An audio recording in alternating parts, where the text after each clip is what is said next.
144 धारा लागू है। इन 3 खबरों पर हम विस्तार से चर्चा करेंगे। पहली खबर का जिक्र करते हैं। लीक का फितूर, पटना टू लातूर यानी यूजी मामले की जांच ईडी को सौंपने की मांग पर सोमवार को सुप्रीम कोर्ट ने कोई आदेश नहीं दिया नीट मामले में। वहीं जस्टिस एएस ओका और जस्टिस राजेश बिंदर की वैकेशन बेंच ने कहा कि मामले की अगली सुनवाई 8 जुलाई को होने दे। अभी कोई जल्दबाजी नहीं है। ये सुनवाई 10 जून को सुप्रीम कोर्ट में दायर शिवानी मिश्रा समेत 10 शिकायतकर्ताओं की याचिका पर है और एडवोकेट मैथ्यूज नेदुम्परा ने एग्जाम में गड़बड़ियों की जांच ईडी को सौंपने और दोषियों पर मनी लॉन्ड्रिंग एक्ट के तहत कार्रवाई किए जाने की अपील की थी। दूसरी तरफ एनटीए में सुधार के लिए बनी हाई लेवल कमेटी की आज सोमवार को पहली बैठक होने जा रही है। तो कमेटी में 7 मेंबर शामिल हैं और इसरो के चीफ के राधाकृष्णन इसके प्रमुख हैं। सीबीआई सोमवार को नीट विवाद की जांच करने पटना पहुंची। बिहार ईओयू से रिपोर्ट लेने के बाद गिरफ्तारी हुई है लोगों से। पूछताछ के लिए दिल्ली लाया जा सकता है। नीट पेपर लीक मामले के तार अब महाराष्ट्र से जुड़ते नजर आ रहे हैं। मामले में महाराष्ट्र के लातूर में 4 लोगों पर मामला दर्ज हुआ है और इस पूरे मामले में जिला परिषद स्कूल के 2 शिक्षकों से पूछताछ हुई थी। बाद में मामला दर्ज करते हुए एक शिक्षक को फिर से हिरासत में लिया गया है। तो नीट मामले में लगातार रार छिड़ी हुई है। अब लीक का फितूर कहां तक जा रहा है, इसके महाराष्ट्र बिहार से तार जुड़ते हुए नजर आ रहे हैं। हालांकि पूछा जा रहा है कि अब तक क्या क्या हुआ। मामले की जांच ईडी को सौंपने की भी मांग की जा रही है। तो लातूर, आपको बता दें, नीट की जो परीक्षा है उसकी तैयारी करवाने वाला एक मुख्य सेंटर भी माना जाता है और यही वजह है कि संदिग्ध निजी कोचिंग सेंटर यहां पर चलाए जा रहे हैं और इसके जो शिक्षक हैं वो भी अब गिरफ्तार हुए।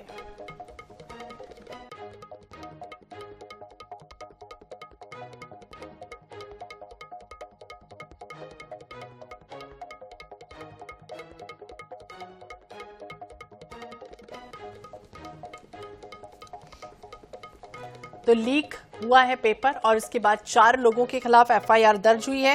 केंद्र सरकार ने ये वादा किया है छात्रों से कि उनकी रक्षा का वादा।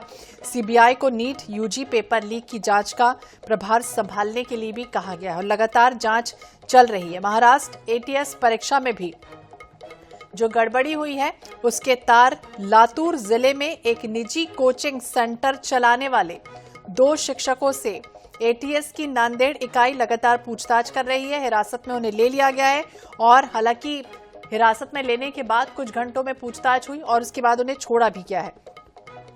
तो नया मोड़ इस वक्त आ चुका है नीट में, क्योंकि महाराष्ट्र एटीएस की शिकायत के आधार पर लातूर के 2 शिक्षकों समेत 4 लोगों के खिलाफ मामला दर्ज किया गया है। नेशनल टेस्टिंग एजेंसी यानी कि नीट और देश भर में नीट परीक्षा का आयोजन करवाया जाता है। इसमें कथित गड़बड़ियों के मामले ने देश में हंगामा मचा दिया है। वो बिहार हो, पंजाब हो, गुजरात हो, महाराष्ट्र हो, हरियाणा हो, लगातार एटीएस इन पूरे मामले में जांच कर रही है। जिन लोगों के खिलाफ मामला दर्ज हुआ है उनमें संजय जाधव है लातूर के, जलील खान उमर खान है लातूर से ही, वहीं नांदेड़ से एरन्ना मशनाजी कोनलवार का नाम शामिल है और दिल्ली के ही गंगाधर के खिलाफ मामला दर्ज हुआ है। हालांकि पैसे देने लेन देन से जुड़ा हुआ ये पूरा मामला है। ये आरोप लगा है कि इन दोनों ने पैसे के बदले ही परीक्षा पास कराने का रैकेट ये चला रहे थे। पूछताछ के दौरान दोनों ही शिक्षकों ने ये भी बताया है कि शिक्षक मोबाइल में जानकारी के बारे में बताने से हालांकि बचते हुए दिखे। पुलिस को उनके मोबाइल से एडमिट कार्ड, व्हाट्सएप चैट मिले हैं और इसके बाद अब पैसों के लेन देन को लेकर जुड़ा हुआ ये पूरा मामला बताया गया। तो लगातार शिक्षकों से पूछताछ चल रही है। इनके तार और कहां से जुड़े हुए हैं, इस पूरे मामले की तफ्तीश की जा रही है। तो ये मामला लगातार आगे बढ़ता हुआ नजर आ रहा है। मामले की हालांकि अगली सुनवाई आने वाले समय में होनी है। नीट मामले में टेरर फंडिंग का भी शक जताया गया है, जिसमें महाराष्ट्र में 4 लोगों के खिलाफ एफआईआर दर्ज हुई है। नांदेड़ एटीएस ने लातूर से एक को हिरासत में लिया है। लातूर कोचिंग सेंटर जहां पर नीट की परीक्षा करवाने की तैयारी करवाता है ये सेंटर, और इससे पता चला है कि यहाँ पर कई ऐसे संदिग्ध शिक्षक थे जो पैसों के लेन देन में इस तरह की गड़बड़ियों में लिप्त पाए गए। हालांकि पूरे मामले की अगली सुनवाई 8 जुलाई को होगी। हिरासत में उन शिक्षकों को लिया गया, 4 लोगों को और लिया गया है। उसके बाद लगातार उनसे पूछताछ की जा रही है। तो आरोप ये लगा है कि ये परीक्षा पास कराने का एक तरह से रैकेट चला रहे थे, जो पैसे लेने के बाद इस तरह से लीक करते थे पेपर को।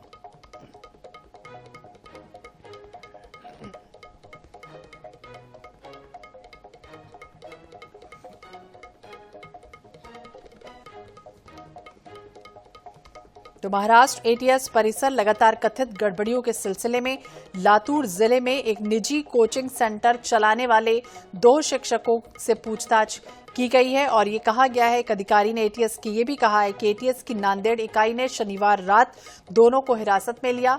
कई घंटों तक उनसे पूछताछ की गई और उसके बाद उन्हें छोड़ दिया गया है।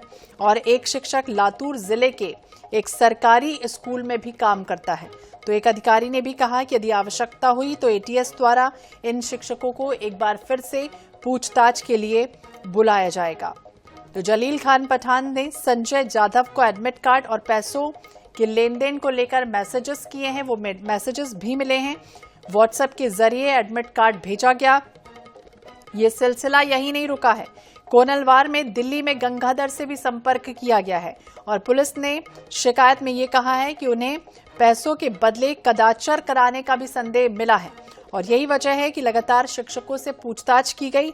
और महाराष्ट्र एटीएस परीक्षा में कथित गड़बड़ियों के सिलसिले में लातूर जिले में अब लगातार छानबीन की जा रही है। तो एनटीए सुधार कमेटी की पहली बैठक भी आज होने जा रही है। इस पूरे मामले में जांच करने सीबीआई पहुंची हुई है पटना।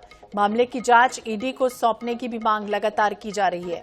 सुप्रीम कोर्ट ने कहा है कि कोई जल्दबाजी नहीं है इस पूरे मामले में। हालांकि अगली सुनवाई 8 जुलाई को होगी। तो नीट मामले में टेरर फंडिंग का भी शक जताया जा रहा है, जिसमें 4 लोग संदिग्ध के दायरे में हैं। उनसे पूछताछ लगातार की जा रही है। हालांकि एनटीए सुधार कमेटी की आज पहली बैठक होने जा रही है। बिहार में तो तार जुड़े हुए थे, लेकिन अब ये कहा जा रहा है कि महाराष्ट्र में भी इसके तार जुड़े हैं और महाराष्ट्र के लातूर में भी इसके तार जुड़े हुए हैं, जहां एक निजी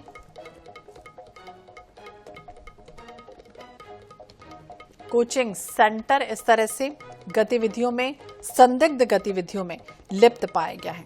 तो लगातार एक के बाद एक नए मोड़ इसमें सामने आ रहे हैं। महाराष्ट्र एटीएस की शिकायत के आधार पर अब लातूर के 2 शिक्षकों समेत 4 लोगों के खिलाफ मामला दर्ज किया है। अब इस पूरे मामले को अगर देखें तो लगातार इसमें रार छिड़ी हुई है। नीट परीक्षा से जुड़ा हुआ ये पूरा मामला है। इसमें कई तरह के धांधली के आरोप भी लगे हैं कि सेंटर के जिस तरह से 67 बच्चे टॉप करते हैं, इसके बाद आखिरकार ग्रेस मार्क्स उन बच्चों को क्यों दिया गया, इस तरह के सवाल लगातार उठ रहे थे। परीक्षा में गड़बड़ी के आरोप लगे थे और देश भर में घमासान इस पूरे मामले में छिड़ा हुआ है। लगातार विद्यार्थी ये आरोप लगा रहे थे कि धांधली हुई है और इसके बाद अब ये मामला सुप्रीम कोर्ट तक पहुंचा है।